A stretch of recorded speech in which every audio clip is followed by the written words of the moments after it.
ఇగో మా ఆదేశాలే బేఖాతరు చేస్తారా? కాంగ్రెస్ పెద్దల భూ కబ్జాకు పోలీసుల సహకారం. హైకోర్టు ధర్మాసనం తీవ్ర ఆగ్రహం. సొంత విచక్షణ వద్దని స్పష్టీకరణ. వైవి స్వర్ణలత పిటిషన్ పై విచారణ, చట్ట ప్రకారం చర్యలు తీసుకోవాలని సైబరాబాద్ పోలీసులకు ఆదేశం. మీరు చెప్తే సుప్రీంకోర్టు చెప్పినా కానీ మన ముఖ్యమంత్రి వినకపాయే, హైకోర్టు చెప్పినా కానీ మన ముఖ్యమంత్రి వినకపాయే. మన ముఖ్యమంత్రి అయినకపోతే కింద ఉన్న పోలీసు వాళ్ళు కూడా ఏమనుంటే మన సార్ చూసుకుంటారులే, ముఖ్యమంత్రి ఏంటలేడు మనం ఎందుకు ఇరాలని చెప్పేసి వాళ్ళు కూడా గిట్లనే అయిపోయింది అనమాట. ఇగో తడిసిన వడ్లకు దిక్కెవరు? ఇంకెక్కడి మంచి వడ్డనే కొంటలేరు, తడిసిన వడ్లు ఆడ కొంటారు తాత. వీళ్ళు కొనేటోళ్ళేనా? వీళ్ళు నాశనం చేసేటోళ్ళు, కొనేటోళ్ళు గారు వీళ్ళు.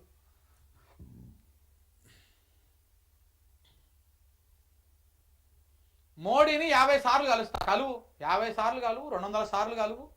నువ్వు కలవాల్సిందే కూడా, మీరు మాట్లాడుకోవాల్సిందే, మీ లెక్కలు తీర్చుకోవాల్సిందే. నీ సంచి నా సంచి తూకం వేసుకోవాల్సిందే. ఎక్కడికి వెళ్ళి తెస్తున్నావు, ఏడికి వెళ్ళి తెస్తున్నావు ఇచ్చిపుచ్చుకోవాల్సిందే, చెప్పుకోవాల్సిందే. నువ్వేమన్నా 50 సార్లు కలిసినా 50 రూపాయలు దేవు, 500 సార్లు కలిసినా 500 రూపాయలు దేవు. తెలంగాణకు వస్తుందన్న నమ్మకం లేదు, ఆ ఆశ కూడా ప్రజలకు లేదు. మీ శని ఎప్పుడు పోతుందా అని చెప్పి చూస్తూ ఉన్నారు ప్రజలు కూడా.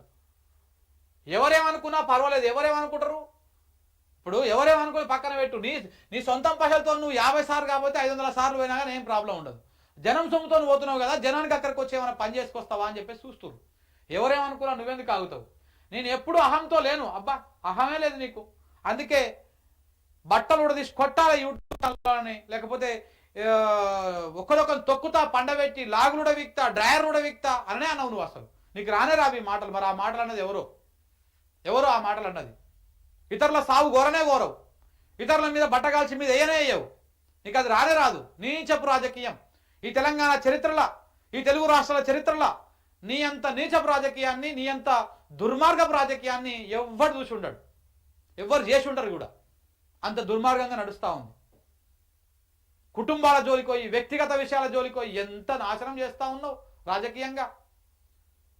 ప్రతిపక్ష పార్టీల మీద బురదేశుడు, ఓడన మాట్లాడితే బురదేశుడు, ఎన్ని కథలు తెలుస్తలేదా? కానీ ఇవాళ ఏ డ్రామా అయితే చేస్తా ఉన్నావో, ఏ కథనైతే నువ్వు చేస్తావో, రేపు అధికారం పోయినాక అదే డ్రామా అదే నీ ఇంటి నుంచే స్టార్ట్ అవుతుంది. గుర్తుపెట్టుకో.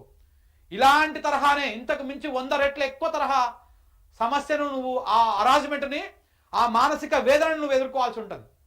ఎందుకంటే నువ్వేమిస్తావో గదే వస్తుంది. ఇలా ఏ రకంగా ఇబ్బందులకు గురి చేస్తున్నారో రేపన్నాడు అవే ఇబ్బందులు మీకు వస్తాయి. దాంట్లో ఎలాంటి అనుమానం లేదు. ఎవడనే చేస్తాడు. ఇలా ఎక్స్ అనేటువంటి వాడిని నువ్వు ఇబ్బంది పెడితే రేపు ఇంకో జడ్ అనేటోడు నీకు తలదనేటోడు చేస్తాడు నిన్ను. అట్లాంటి ఇబ్బంది వాడే చేయాలని ఏం లేదు.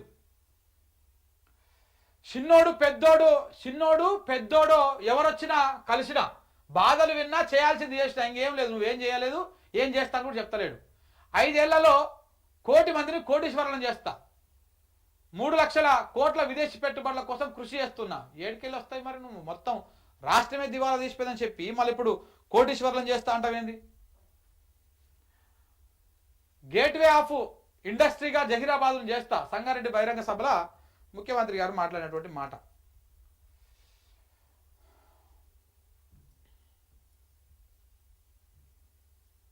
ఇంకో ఒక మాట ఈనాడులో రాశారు చూసిరా, తెలంగాణ అభివృద్ధికి కేంద్రంతో కలిసి పనిచేస్తా. తెలంగాణ అభివృద్ధి కాదు, నా కుటుంబం అభివృద్ధికి, నా కేసుల కోసము కేంద్రంతో కలిసి పనిచేస్తా, మోడీతో కలిసి పనిచేస్తా. మరో 50 సార్లు అయినా పోయి మోడీని కలిసి వస్తా. ఆ కలిసి వచ్చిన ప్రతిసారి జనం సొమ్ము పోయి కలిసి వస్తా అని చెప్పు. నువ్వు స్టేట్మెంట్ అట్లా ఇస్తే బాగుంటుంది. అది తెలంగాణ అభివృద్ధి కోసం ఇప్పటిదాకా నువ్వు 50 సార్లు పోయింది, 50 రూపాయలు తేలే, ఇంకా పోతే కూడా తెస్తావా లేదు.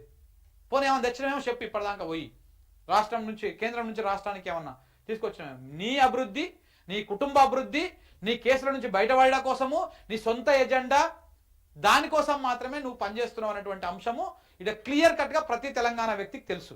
దాంట్లో ఎలాంటి డౌట్ లేదు.